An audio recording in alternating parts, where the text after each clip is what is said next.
Ethiopia's eastern Somali region has reportedly left office after a weekend of violent clashes in which at least 10 people were killed. At least 4 people were fatally shot by security forces around Jijjiga on Monday during protests over the earlier looting of shops owned by ethnic minorities.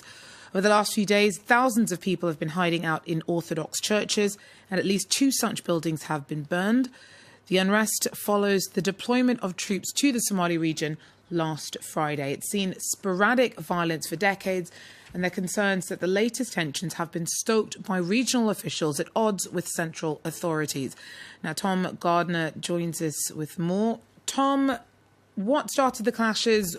Why were the troops sent in? Tell us a bit more about what's been happening, the context to all of this.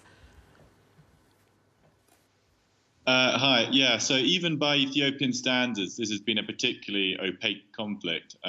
Reports have been trickling out of the region since Saturday morning when the first gunshots appeared to have been fired. But there's been no official statements of any significance from the government, and internet in the region has been cut. What we can say with some certainty is that on Saturday, the federal military started engaging in open conflict with regional security forces in Jijjiga, the capital of Somali region, and that the Somali regional governor appeared to be in the standoff with the authorities in Addis Ababa, which he seems to have lost now.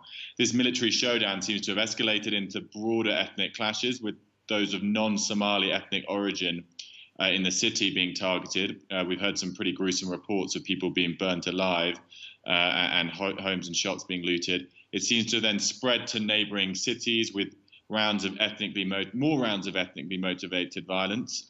It's not yet clear if it's come to an end, even though more federal troops have been sent in. So has the relationship between Addis Ababa and regional authorities around Jijjiga changed at all since Prime Minister Abiy Ahmed's appointment? We've been hearing that there's some concerns that the regional authorities may actually actively be encouraging the unrest. Well, yes. I mean, this is Abiy's biggest challenge yet, frankly. We're talking about a regional government which is now in open, violent confrontation with the central government in Addis.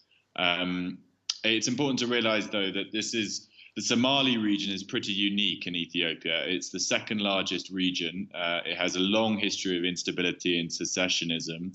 Ethiopian leaders in Addis have always sought to keep it under tight control, but in recent years the tactic had been to give the regional governor free rein, basically, in repression and human rights abuses, essentially as the price of stability.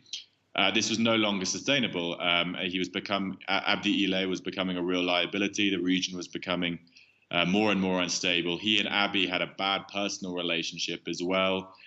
He needed to go from Abiy's perspective, but the decision to force him out violently in this way will be controversial constitutionally and arguably sets quite a dangerous precedent. Thanks very much, Tom Gardner.